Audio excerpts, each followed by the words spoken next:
Last time हमने compound simple microscope जो है बच्चे वो डिस्कस कर लिया था, और सिंपल माइक्रोस्कोप की जो मैग्नीफिकेशन उसका फार्मूला भी हमने ड्राइव कर लिया था। आज हम वहीं से जो है आगे जो है कंटिन्यू करेंगे। तो ये जो नेक्स्ट हमारा टॉपिक है वो है यहाँ पे कंपाउंड माइक्रोस्कोप। तो सिंपल माइक्रोस्कोप की मैग्नीफिकेशन का फार्मूला ये ड्राइव हो गया था लास्ट टाइम। जो मैग्नीफाइंग ग्लास होता है उसको हम सिंपल माइक्रोस्कोप कहते हैं, तो हमने कर लिया था।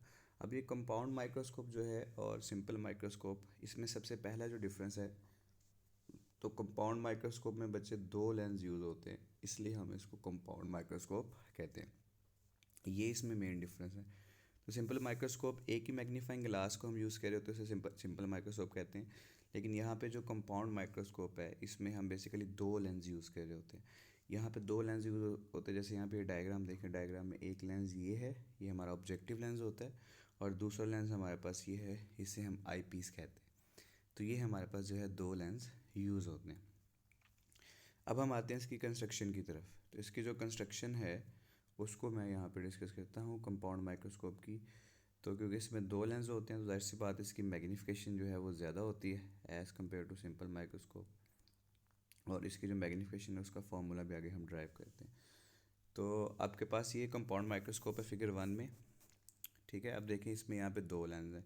एक ये वाला लेंस है, ठीक है, जिसको हम ऑब्जेक्टिव लेंस कहते हैं, ठीक है। ये आपके पास जिसको ओ से रिप्रेजेंट किया है, ओ से, इसको हम ऑब्जेक्टिव लेंस कहते हैं। और ये दूसरा लेंस जो है जिसको ओ ई से रिप्रेजेंट किया, इसे हम आई पीस कहते हैं। तो यहाँ पे दो लेंसेज हैं, ऑब्जेक्टिव लेंस और आई पीस। और ऑब्जेक्टिव लेंस जो है उसकी फोकल लेंथ ये यहाँ तक है, एफ ओ, ठीक है। और आई पीस की फोकल लेंथ जो है वो यहाँ तक है। अब हम क्या करेंगे, जो हमारा ऑब्जेक्टिव लेंस है उसके सामने अपना ऑब्जेक्ट प्लेस करेंगे। तो ये हमने अपना ऑब्जेक्ट ए बी जो है यहाँ पे प्लेस कर दिया है ऑब्जेक्टिव लेंस के सामने। अब जब हम ऑब्जेक्टिव लेंस के सामने अपना ऑब्जेक्ट प्लेस करेंगे, और ऑब्जेक्ट जो प्लेस करेंगे वो इस तरह से करेंगे कि वो उसकी फोकल लेंस से बाहर होगा, ठीक है। तो हमारा जो ऑब्जेक्ट होगा ए बी, वो ऑब्जेक्टिव लेंस की फोकल लेंस से बाहर होगा, यानी एफ नॉट से वो आगे पड़ा होगा थोड़ा सा। तो जब हम उसको एफ नॉट से आगे और टू एफ से पीछे, टू एफ के दरमियान में पुट करेंगे ऑब्जेक्ट को, तो फिर उसका इमेज बनेगा जो सबसे पहले उसने यहाँ पे इमेज दिखाया है, B1A1। तो ये हमारा पहला इमेज जो यहाँ पे बनेगा B1A1।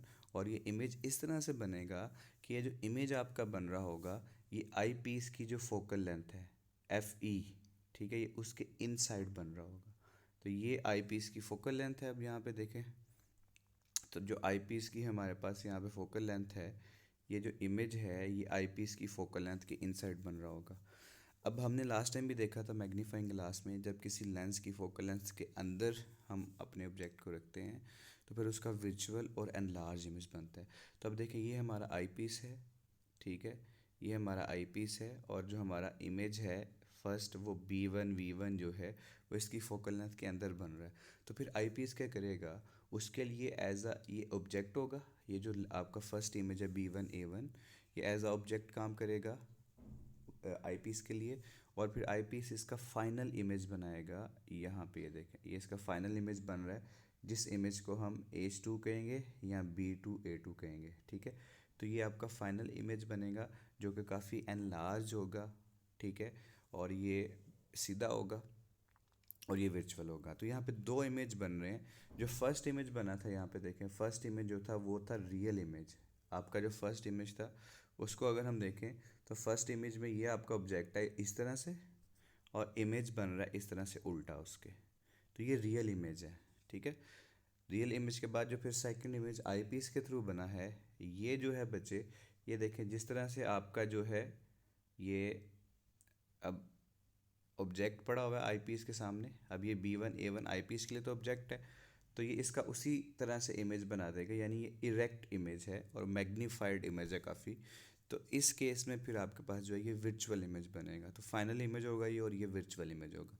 तो इस तरह से ये दो इमेज जो हैं ये आपके पास यहाँ पे बनेंगे, ठीक है। तो ये है इसकी कंस्ट्रक्शन। ये कंस्ट्रक्शन मैंने आपको समझा दी कि आपके पास किस तरह से यहाँ पे जो है दोनों इमेज ये जो है वो।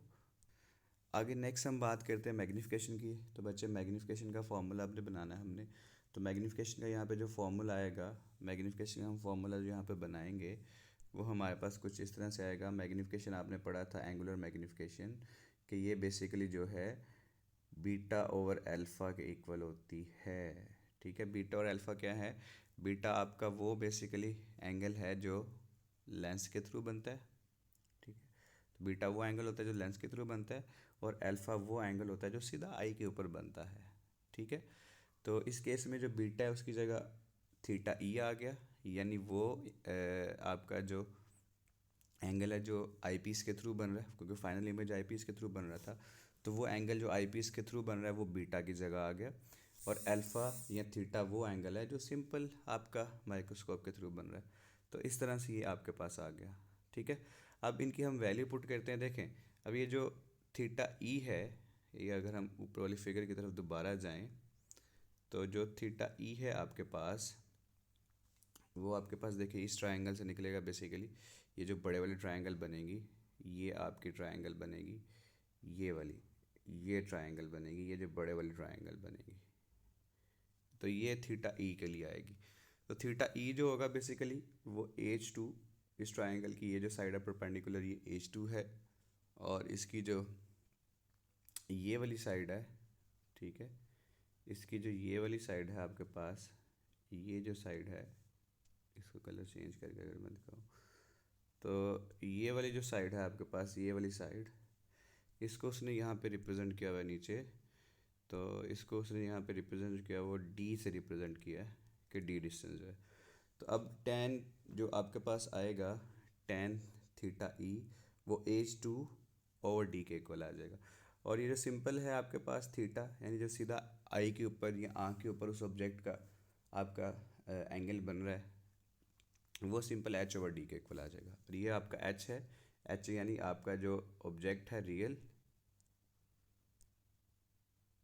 आपका जो ऑब्जेक्ट रियल है, ये बेसिकली जो है वो जो एंगल बना रहा है सीधा आँख के ऊपर, वो बनेगा।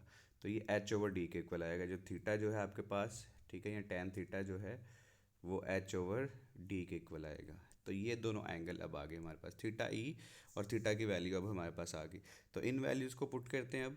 तो इन वैल्यूज़ को जब पुट करेंगे तो आपके पास देखें मैग्नीफिकेशन का फॉर्मूला उसी तरह से, मैग्नीफिकेशन का जो फॉर्मूला उसमें ऊपर थीटा ई या टेन थीटा ई की वैल्यू आ जाएगी, और नीचे बेसिकली थीटा आ जाएगा। ठीक है, तो थीटा ई वो एंगल है जो आई पीस के थ्रू बन रहा है, और थीटा वो एंगल है जो सीधा आँख के ऊपर बनेगा। तो इन दोनों की वैल्यूज़ पुट कर दी। तो जब इन दोनों की वैल्यूज़ पुट कर दी, ठीक है, तो ऊपर आ गया एच टू ओवर डी और नीचे आ गया एच ओवर डी। तो दोनों की वैल्यू पुट कर दी।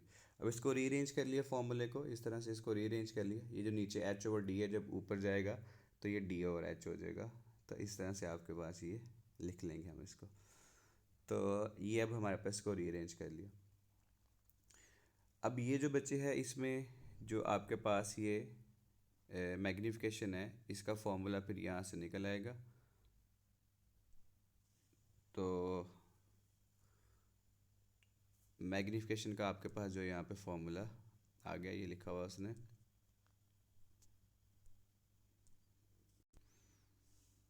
तो ये जो मैग्नीफिकेशन का फॉर्मूला इसमें देखें, ये डी डी से कट जाएगा। ठीक है, ये जो डी है, ये डी इस डी से कट जाएगा, तो ये आ जाएगा एच टू ओवर एच। तो एच टू ओवर एच आ गया। अब ये जो एच टू ओवर एच है, यहाँ पे उसने एच से मल्टीप्लाई भी कर दिया अगले स्टेप में, और एच से डिवाइड भी कर दिया। तो फिर ये इस तरह से आ गया। अब ये जो फॉर्मूला बना है इसमें एच वन ओवर एच आ गया और एच टू ओवर एच आ गया। ठीक है, अब ये जो एच वन ओवर एच है, ये बेसिकली आपकी लीनियर मैग्नीफिकेशन है फर्स्ट लेंस की, ऑब्जेक्टिव लेंस की। ठीक है, और नेक्स्ट जो एच टू ओवर एच है, ये आपके पास लीनियर मैग्नीफिकेशन है दूसरा जो लेंस आपके पास आई पीस उसकी है, तो उसको एम टू कह देंगे। तो एच वन ओवर एच को एम वन कह देंगे और एच टू ओवर एच को एम टू कह देंगे। ठीक है, तो यहाँ से फिर आपके पास ये मैग्नीफिकेशन का फॉर्मूला आ गया M one into M two. M one क्या है? ये बेसिकली ऑब्जेक्टिव लेंस की मैग्नीफिकेशन है, और एम टू जो है ये बेसिकली आई पीस की मैग्नीफिकेशन है। दो लेंस यूज़ हुए हैं, तो दोनों के मैग्नीफिकेशन को मल्टीप्लाई कर देंगे, तो ये आपके पास मैग्नीफिकेशन का फॉर्मूला बन गया। अब इस फॉर्मूले को थोड़ा सा उसने आगे रीअरेंज किया बेसिकली। तो इस फॉर्मूले में एम वन और एम टू की वैल्यू पुट कर है। कहता है आपने लास्ट टाइम मैग्नीफिकेशन के कुछ और फार्मूला भी पढ़े थे, तो मैग्नीफिकेशन का एक हमने ये वाला फार्मूला भी पढ़ा था कि मैग्नीफिकेशन जो है वो क्यू ओवर पी के इक्वल होती है। ठीक है, और मैग्नीफिकेशन का हमने एक ये वाला फार्मूला भी बनाया था सिंपल माइक्रोस्कोप की, कि ये वन ओवर 1+d/f के इक्वल भी होती है। तो फर्स्ट जो m1 है उसकी जगह जो है m1 की जगह हम q/p वाला फॉर्मूला पुट कर देते हैं, और m2 की जगह 1+d/f वाला फॉर्मूला पुट कर देते हैं। तो जब इन दोनों फार्मूला को पुट करेंगे तो m1 और m2 की वैल्यू पुट करने से आपके पास ये फॉर्मूला आ जाएगा। ठीक है, तो m1 की जगह q/p पुट कर दिया और m2 की जगह 1+d/f पुट कर दिया, ये आ गया आपके पास। ठीक है, अब नेक्स्ट जो बात करता है, अगली जो बात करता है, कहते हैं जो p नॉट है और f नॉट है वो दोनों इक्वल हैं। ठीक है, अप्रॉक्सीमेटली इक्वल हैं। तो इसलिए हम जो p नॉट है, ठीक है, उसकी जगह पे हम यहाँ पे, ठीक है, पी नॉट क्योंकि एफ नॉट के इक्वल है, तो पी नॉट और क्यू नॉट और प्लस पी ई जो है वो एल के इक्वल आ जाएगा, माइक्रोस्कोप की लेंथ के इक्वल आ जाएगा। तो इसकी जगह हम लेंथ पुट कर देंगे। ठीक है, तो फिर आपके पास जो है ये वाला फॉर्मूला बन जाएगा।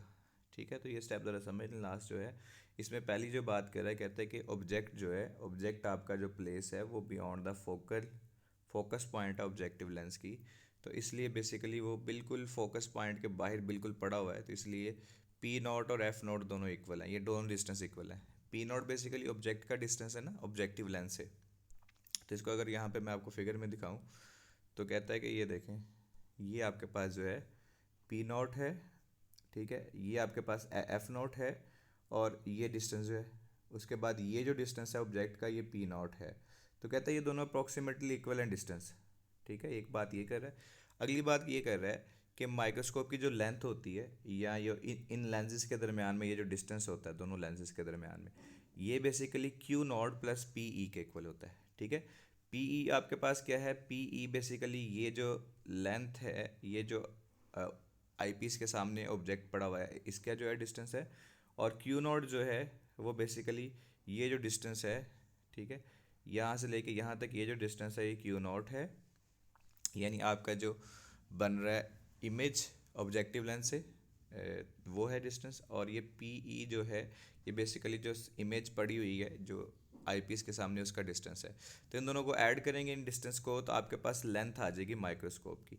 तो ये दो इक्वेशन उसने यहाँ पे पुट की है नीचे अब लास्ट पे, और फॉर्मूला ड्राइव कर दिया। ठीक है, तो एक उसने ये वाला रिजल्ट यूज़ किया कि पी नॉट एफ नॉट के अप्रॉक्सीमेटली इक्वल है, और जो माइक्रोस्कोप की लेंथ है वो इसके इक्वल है, और पी ई जो है वो बेसिकली अप्रॉक्सीमेटली ज़ीरो होता है, क्योंकि जो सेकंड इमेज हम आई पीस के सामने, जो फर्स्ट इमेज आई पीस के सामने बनता है A1 B1, जो कि हमने यहाँ फिगर में देखा, ये जो आपका इमेज बनता है ये बहुत क्लोज बनता है आई पीस के। ठीक है, ये जो आपका इमेज बनता है A1 B1 फर्स्ट इमेज, ठीक है, जो ऑब्जेक्ट आई पीस के लिए एज अ ऑब्जेक्ट काम करता है, ये बहुत क्लोज होता है उसके। तो इसलिए ये जो डिस्टेंस है ये अप्रॉक्सीमेटली ज़ीरो है, और फिर आपके पास जो एल एल है वो क्यू के इक्वल आ जाएगा, क्यू नॉट के इक्वल, जो लेंथ है वो क्यू नॉट के इक्वल आ जाएगी। तो फिर हम मैग्नीफिकेशन का ये वाला फॉर्मूला भी लिख सकते हैं। तो ये जो क्यू नॉट है ऊपर, ठीक है, और नीचे एफ नॉट है, ये पुट कर दिया, और 1+d/f नॉट पुट कर दिया, एफ ई पुट कर दिया यहाँ पे। ठीक है, तो फिर ये वाला फॉर्मूला आ गया। तो ऊपर फॉर्मूले में ये वैल्यूज़ पुट करके तो उसने फाइनल ये रिजल्ट बना दिया है। तो देखें आप फॉर्मूला में क्या पुट किया, क्यू नॉट की जगह बेसिकली एल नॉट आ गया, ऊपर फॉर्मूले में ये एल एल एल आ गया। ठीक है, और नीचे ये जो पी नॉट है इसकी जगह बेसिकली उसने एफ नॉट पुट कर दिया, क्योंकि पी नॉट और एफ नॉट इक्वल है, बाकी फॉर्मूला वही है। तो ये आपके पास अब मैग्नीफिकेशन का फॉर्मूला आ गया। तो मैग्नीफिकेशन जो है इस फॉर्मूले को अगर हम देखें तो दो चीज़ों पर डिपेंड करती है। कहते हैं depend on the width of the objective lens, जितनी ज़्यादा विड्थ होगी ऑब्जेक्टिव लेंथ की उतनी ज़्यादा मैग्नीफिकेशन आपके पास आएगी। ठीक है, अगर हम एक वाइडर ऑब्जेक्टिव लेंस यूज़ करें और वेवलेंथ जो है शॉर्ट यूज़ करें, जैसे ब्लू लाइट को यूज़ करें तो उसकी शॉर्ट वेवलेंथ है, तो फिर आपके पास जो है मैग्नीफिकेशन यहाँ पे आपको ज़्यादा देखने को मिलेगी। तो ये था बच्चे हमारा टॉपिक जो है कंपाउंड माइक्रोस्कोप के बारे में। फार्मूला मैंने ड्राइव कर दिया अच्छे से, इसको हमने देख लिया। अब इसको देख लें कोई क्वेश्चन है इसके रिलेटेड तो मेरे से डिस्कस कर लें।